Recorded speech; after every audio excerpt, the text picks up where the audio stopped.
Programa Bom Dia Produtor.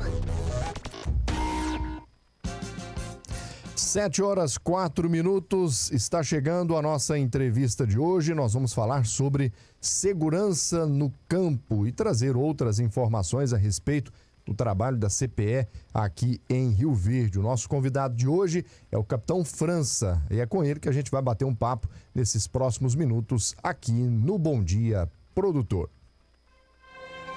Bom Dia Produtor, entrevista do dia.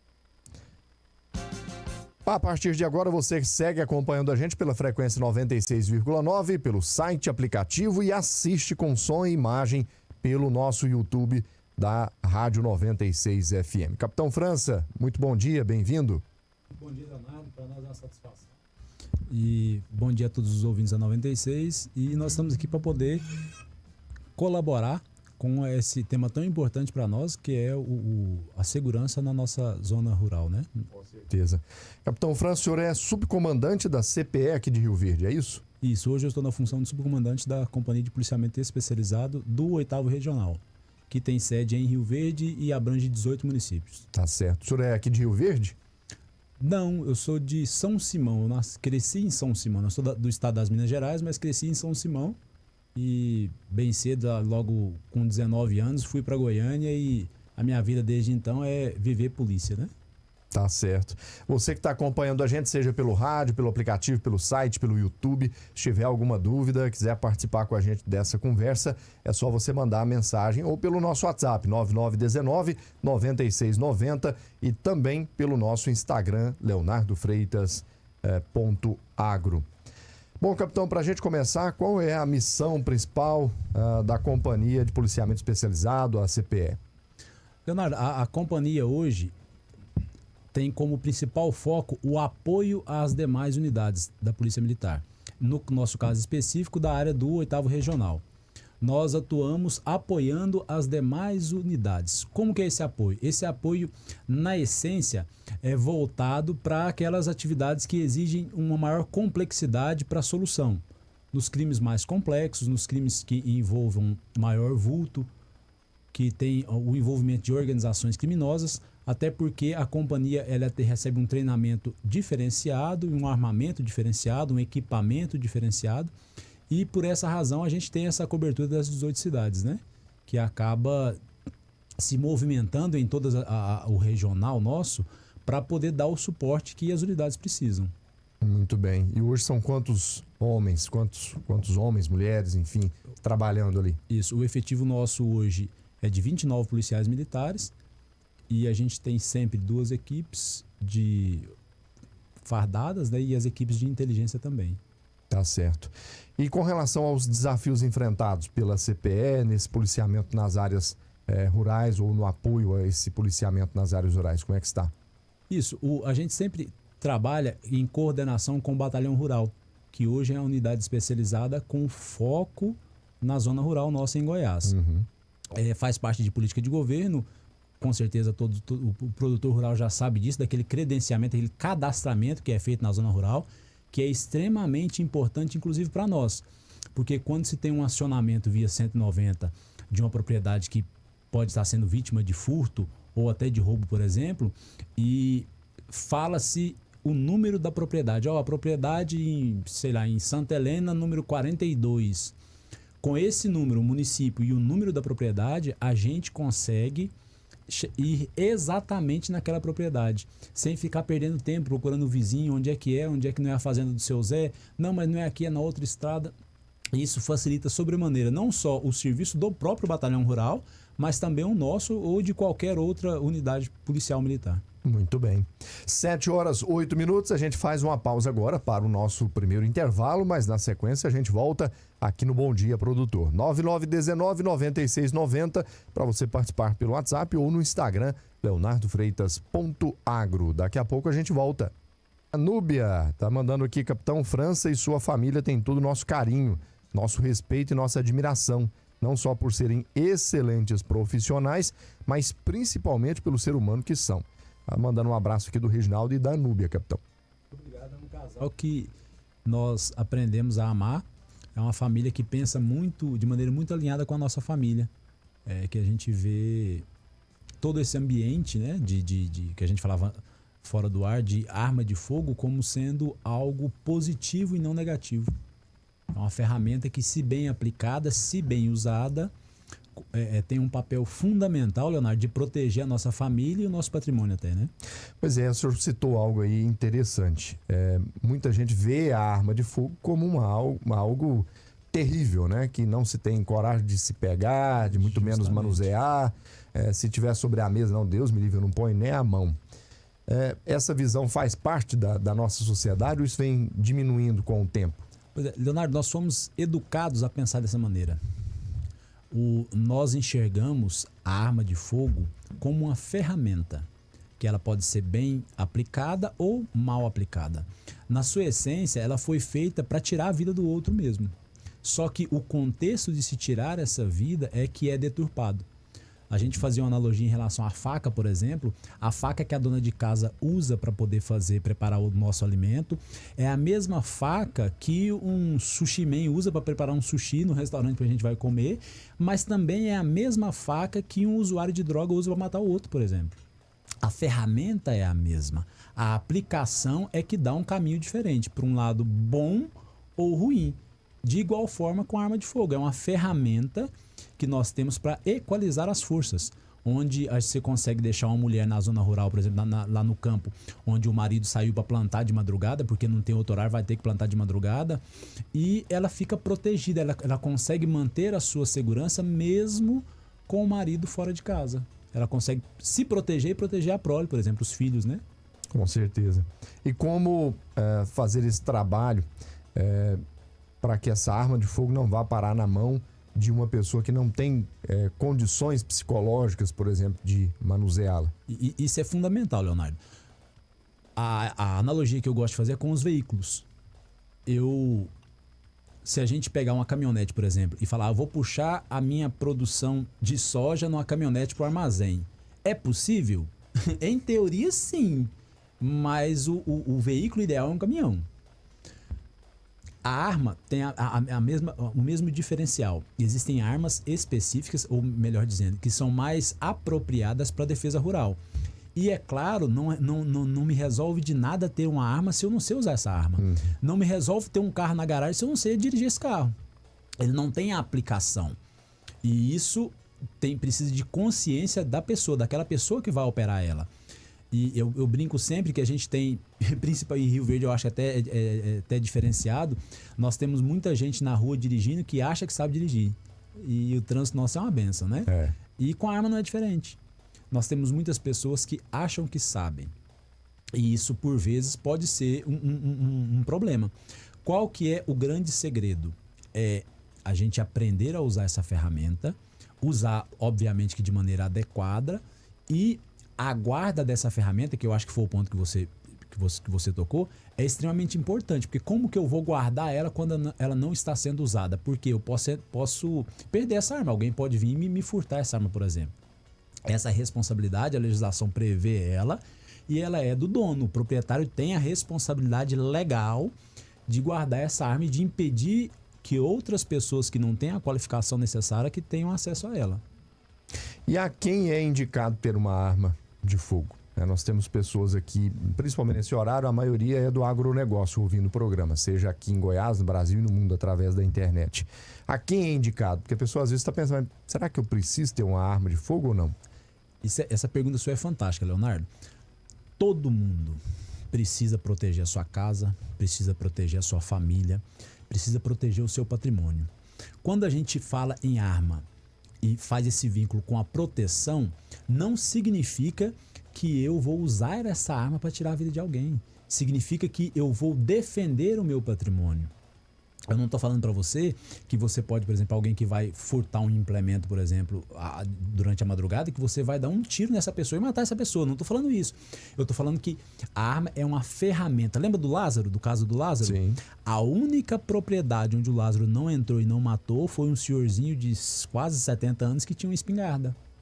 Foi o único lugar. Quando ele tentou entrar, o tiozinho deu um tiro na porta da casa dele mesmo e o Lázaro foi embora. É um caso emblemático que virou manchete no mundo inteiro. se ele não tivesse a arma lá, aquele tiozinho teria sido mais uma vítima do Lázaro. Então a arma entra nesse contexto, nessa conjectura. E no campo nós estamos ainda mais sensíveis. Por quê? Porque a polícia vai demorar para chegar. Ela vai demorar para chegar. É hipocrisia a gente achar que não, eu vou ligar no 190 e a viatura daqui 5 minutos está aqui. 5 minutos já é muito tempo, mas no campo não é 5 minutos, Léo. É meia hora, é 1 hora, é 2 horas para a viatura chegar. Por conta de 1 milhão de dificuldades que nós encontramos, né? 7h19, vem aí mais um intervalo e a gente volta na sequência. Tem alguma dúvida? Mande para nós. Voltando aqui para a pauta, o assunto que a gente estava tratando no bloco anterior. Nós temos aí a informação de, por exemplo, todo governo quando é de esquerda, todo governo quando é, por exemplo, PT, é difícil para poder se conseguir avançar com esse processo de ter uma arma de fogo, por exemplo. Como é que está esse processo? Ainda é possível? Esses processos estão andando ou o governo de esquerda não gosta de arma de cidadão de bem armado? Faz parte da política de governo desse partido que nós temos hoje no poder do nosso Brasil. E eles, por vezes, tentam colocar dificuldades. Mas a gente falava, hoje ainda é possível que uma pessoa de bem consiga comprar uma arma sem dificuldade nenhuma. Existe um trâmite? Sim, existe um trâmite. Nós vamos ter que juntar a documentação, vamos ter que provar que é uma pessoa de bem, que a pessoa não é nenhum criminoso. Mas hoje é mais fácil de se comprar uma arma do que lá em 2003, quando o então e hoje, novamente, presidente Lula sancionou o famigerado Estatuto do Desarmamento, né? Que esse nome não existe. É a nossa lei de controle de armas, a lei 10.826. Hoje é mais fácil comprar uma arma do que era em 2004, 2003. E só que cria-se a grande mídia, cria uma sombra, uma penumbra nesse acesso às armas, até com um propósito ideológico mesmo, né? De dificultar o acesso, que na nossa perspectiva é fundamental para o homem do campo. Aquela analogia que nós fazíamos no caso do Lázaro, né? Sim. Que nós vivemos aqui. 7h26 agora. Participe com a gente. Daqui a pouco a gente vai para mais participações aqui. Vamos falar sobre arma e religião. Né? A gente vê que muitas pessoas que são frequentadoras de determinadas religiões, por exemplo, cristãos, evangélicos, enfim, eles têm uma certa dificuldade de entender esse debate aqui, porque eles acreditam que não é necessário ter uma arma de fogo, basta acreditar em Deus e está suficiente. Qual que é a opinião do senhor sobre isso? Leonardo, nós somos cristãos, a minha família é uma família cristã, e é interessante se a gente for observar a palavra de Deus um pouco mais a fundo, nós temos casos específicos onde Deus ordenou a Davi que matasse todos. Se a gente for ler a palavra com um pouco mais detalhe, as armas, na época eram as espadas, elas faziam parte da vida do cristão. O que nós precisamos entender? Como a gente falava no intervalo, que a arma nada mais é que uma ferramenta. A aplicação dessa ferramenta é que é o problema, que ela pode ser aplicada com boa índole, com bons ideais, e pode ser aplicada de maneira inadequada. O ser humano por trás dessa arma é que vai fazer toda a diferença do mundo. A única coisa capaz de impedir um homem mau com a arma é um homem bom com a arma. É impossível ir contra isso. E essa separação do homem bom para o homem mau é que a gente coloca em relação à religião, a como a igreja, entre aspas, como a religião vê essa arma, está mais relacionada ao homem do que à arma em si. Correto. 7h28, intervalo e a gente volta na sequência. Estamos de volta às 7h33. Vale a pena você ir lá no YouTube. Se você perdeu, o programa começou a acompanhar agora. E lá no YouTube, Rádio 96 FM, por lá tem um programa desde o início. Você acompanha na íntegra, com som e imagem. E depois você pode compartilhar isso com seus contatos, porque tem muita dica importante aqui nessa edição do Bom Dia Produtor. Agora a gente vai para o WhatsApp com a participação do contador rural João Valongo. Bom dia, seu João. Leonardo, bom dia ouvintes da 96. Realmente esse tema é muito complicado. Nós da segurança a gente vê que estamos tendo muitas ações, né, de bandido contra as pessoas boas, pessoas de bem.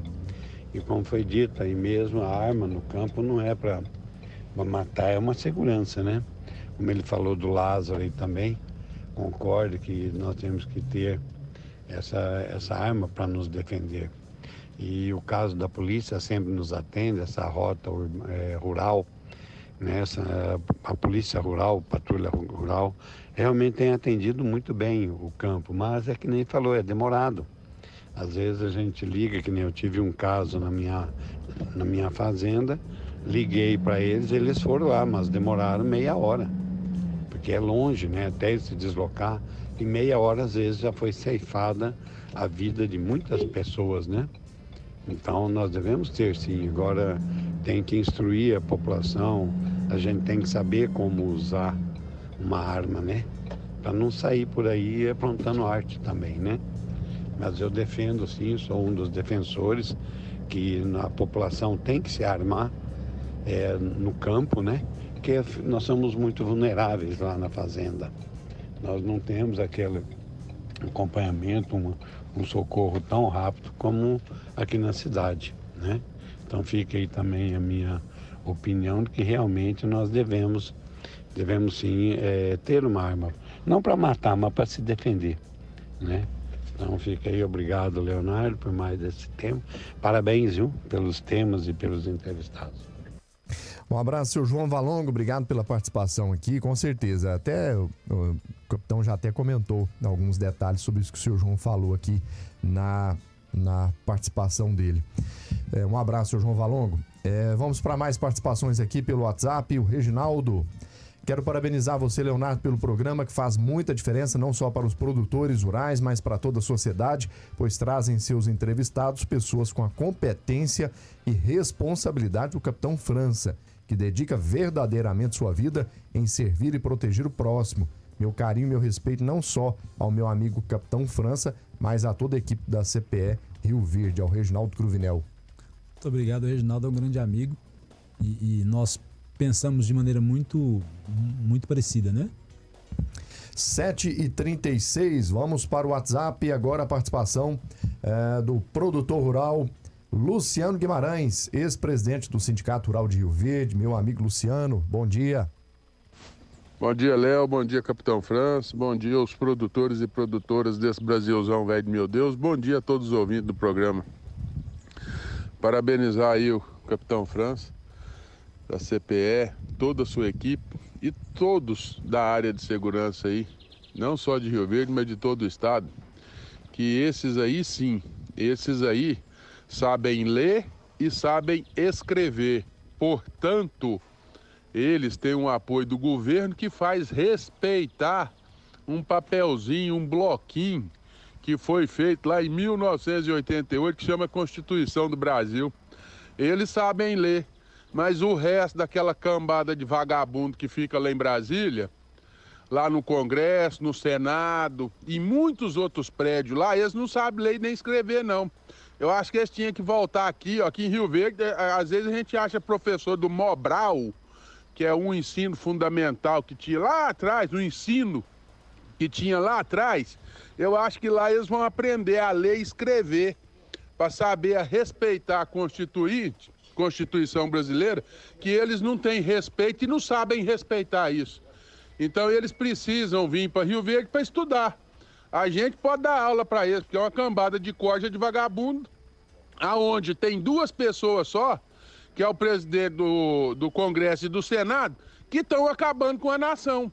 E o povo brasileiro está aí, ó, parecendo urso invernado na época do frio. Então isso é uma falta de respeito que esses dois cidadãos têm com o nosso país. e que realmente nós precisamos fazer uma mudança.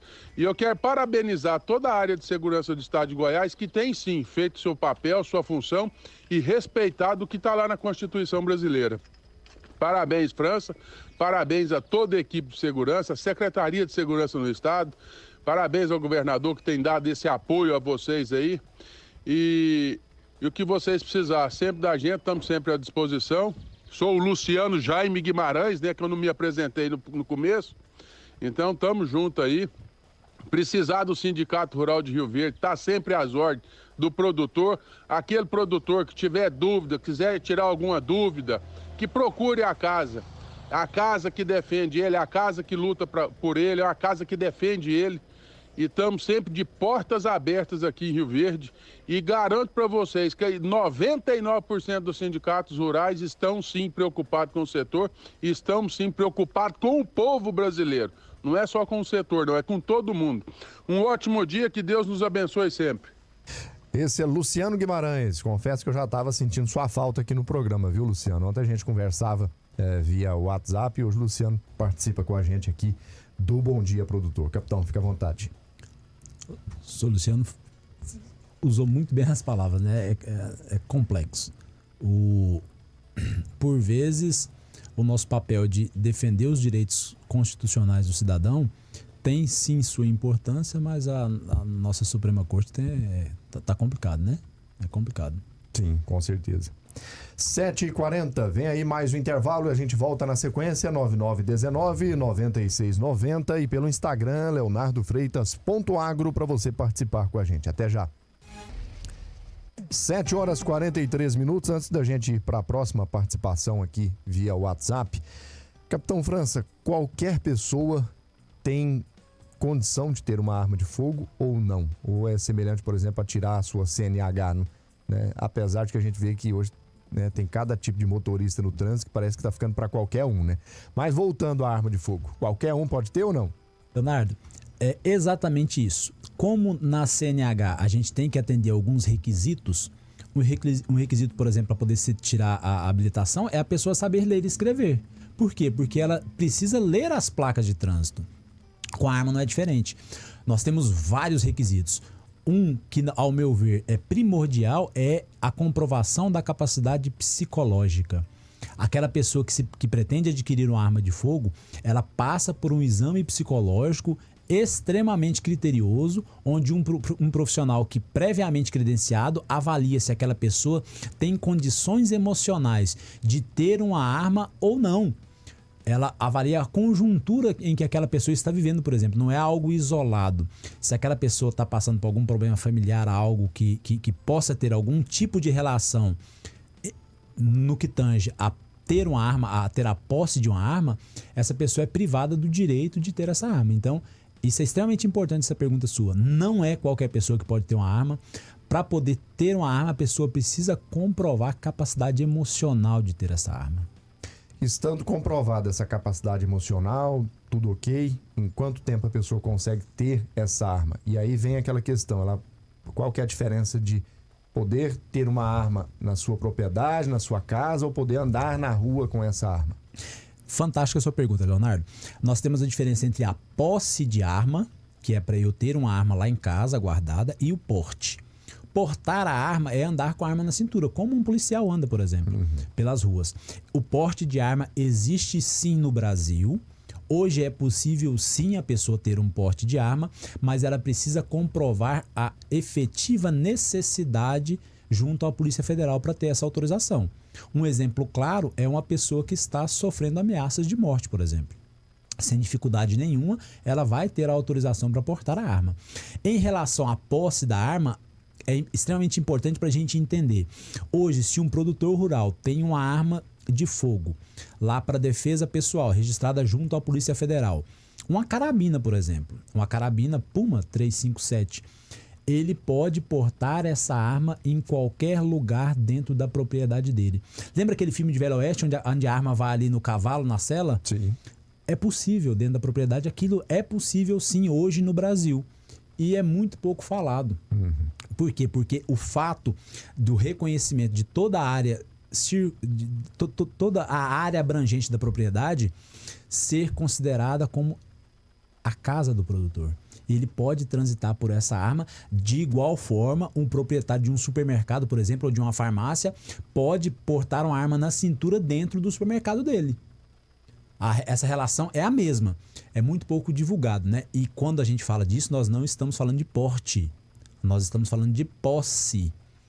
Aí, quando a gente fala de posse para a defesa, que é esse caso que nós estamos falando, essa arma precisa ser registrada junto à Polícia Federal e não ao Exército, que são coisas diferentes, né? Correto. 7h46, vamos para o intervalo. Daqui a pouco a gente continua aqui no Bom Dia Produtor. Bom Dia Produtor, com Leonardo Freitas. Vamos mais uma vez ao WhatsApp, tem participação de áudio e a gente vai acompanhar agora os detalhes aqui no Bom Dia Produtor, nessa edição recebendo o Capitão França. Leonardo, bom dia. Bom dia a você, bom dia ao Capitão França, né? 2 profissionais de excelência no que fazem, ambos nas suas áreas. Eu tenho uma curiosidade, até já perguntei isso para o França, mas acho que seria interessante trazer isso para toda a população.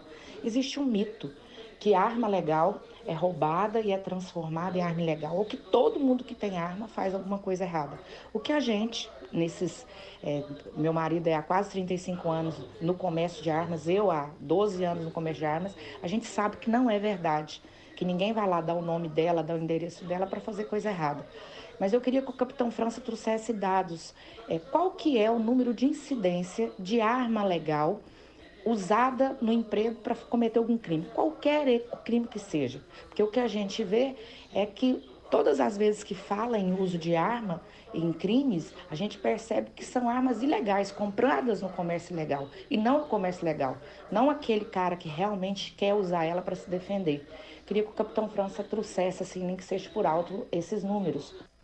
Obrigado, Anúbia, pela participação com a gente, capitão. Leonardo, extremamente interessante a colocação da Anúbia. O Anuário Brasileiro de Segurança Pública trouxe, salvo engano, no ano passado, essa informação para nós. E até ela acabou sendo misteriosamente... desapareceu, né? Mas beleza, vamos lá. Menos de 0,05% dos crimes que foram praticados no Brasil com arma de fogo usaram a arma que de alguma maneira foi legal. Em algum momento da vida dela, essa arma foi legal. Quando a gente fala de arma legal, a gente considera o fato, por exemplo, de eu ter uma arma lá na minha casa e alguém entrou e me furtou essa arma e roubou essa arma e essa arma foi usada para um crime. Ainda assim, mesmo não sendo eu, que era o dono da arma, usado a minha arma para cometer um crime, quando um ladrão me rouba essa arma e comete um crime, de acordo com o Anuário Brasileiro, foi de 0,05% em todo o Brasil. Praticamente nada, é uma farsa, é uma fraude. As armas que são usadas no crime no Brasil, lá no Rio de Janeiro e em São Paulo, são armas que vêm pelo tráfico internacional de armas. Essas armas no Brasil normalmente vêm via Paraguai e são totalmente ilegais. Essas armas nunca foram legais no Brasil. Como a Anúbia disse, ninguém vai usar o seu nome, vai comprovar toda uma vida de idoneidade moral para poder vender uma arma para um criminoso. Isso é falácia, é uma mentira deslavada. Ou seja, somos muito bons para fiscalizar quem já é fiscalizado, mas não somos bons para fiscalizar quem não é. Justamente. Né? O ilegal não é fiscalizado. Justamente. Né? Não tem esse rigor na fiscalização da arma do homem bom, não traz benefício social nenhum para nós enquanto sociedade, porque o homem bom, ele já é bom. Ele já foi lá, já deu o nome dele, CPF, endereço, tudo, né? Tá aqui, se quiser me encontrar, sabe onde me achar. Justamente, ó, essa é a arma que eu tenho, e a arma que eu tenho está guardada em tal lugar, se você quiser fiscalizar, é só você ir lá em casa que ela tá lá. Verdade. 7h55, já caminhando aqui para o final. Capitão, vamos falar um pouco sobre segurança orgânica, né? Que principalmente para quem está aqui dentro da cidade, por exemplo, tem a sua cerca elétrica ou não tem, a sua concertina, tem uma série de critérios aí que são interessantes da gente falar. Extremamente, Leonardo. Quando a gente fala em segurança orgânica, nós estamos falando da segurança do ambiente. Seja na minha casa com a cerca elétrica, com a concertina, seja na propriedade com um jogo de câmeras, por exemplo, de câmeras de vigilância, que me ajudam lá no meio da lavoura a monitorar se alguém está tentando furtar o meu implemento, por exemplo. Isso é perfeitamente possível no mundo que nós vivemos hoje. A gente falava até no intervalo em relação à concertina, por exemplo, que por vezes nós percebemos, a gente vai, enquanto policial militar, em ocorrências onde a concertina foi mal montada, a pessoa que me vendeu não tinha qualificação técnica necessária para saber montar aquela concertina, e por não ter sido bem montada, o ladrão não encontra dificuldade em lograr êxito no intento criminal dele, mesmo com a concertina. Não é suficiente que o meio de defesa seja montado. Eu preciso que esse meio de defesa, seja concertina, seja cerca elétrica, seja montado por um profissional qualificado para fazer de maneira correta, para aí sim cumprir o papel dela, que é de proteger. E hoje, então, para as residências que não têm uma cerca elétrica, uma concertina, é necessário ter. Isso resolve em partes. Ajuda muito, ajuda muito. A analogia, a gente fala de ladrão, mas é de maneira bem genérica, né? Quando o ladrão tem duas opções: eu vou numa casa onde tem cerca elétrica, tem concertina, ou numa casa onde não tem cerca elétrica, não tem concertina. É extremamente razoável a gente perceber que ele vai aonde não tem dificuldade. E isso acontece também no campo, quando eu sei que aquele produtor em específico não tem uma arma de fogo. Essa relação, ela é muito verdadeira. É muito verdadeira. É óbvio, é claro que existem cursos para isso, existem qualificações para isso, para poder ensinar a pessoa, o dono daquela casa, o chefe daquela família, a entender como que esses mecanismos funcionam, para poder saber a maneira adequada de cobrar do profissional pelo qual ele contratou o serviço, né? Com certeza. 7h58, tempo passa rápido. Para você que chegou agora aqui na Rádio 96 FM, vai lá no YouTube, pesquisa Rádio 96 FM. Você encontra esse programa na íntegra para você acompanhar cada detalhe, fazer anotações e buscar mais detalhes. Capitão França, subcomandante da CPE de Rio Verde, obrigado por esse grandioso programa aqui. Volte mais vezes para a gente trazer mais detalhes à nossa população, que realmente merece um conteúdo de qualidade desse. Leonardo, nós é que agradecemos a oportunidade, nós estamos à disposição, a nossa instituição, a Polícia Militar, está à disposição de todo cidadão, a CPE de Rio Verde está à disposição, nós vivemos para servir o povo, e é isso que nós gostamos de fazer e já há algumas décadas, né? Nós estamos nessa vida e estamos sempre à disposição. Se precisar falar com a gente, capitão.frança, lá no Instagram, nós temos vários cursos que qualificam em relação ao uso de arma, em relação à segurança orgânica, a como proteger sua casa. Nós temos minha esposa, que é instrutora para mulheres, a gente falava no intervalo, a mulher que tem medo de arma, porque e acaba colocando obstáculo para o produtor ter a arma em casa. Sim. Nós temos a minha esposa, que trabalha exclusivamente com mulheres e acaba rasgando esse véu que por vezes é colocado na nossa frente, né? Com certeza. Muito obrigado, um abraço a todos os guerreiros da CPE.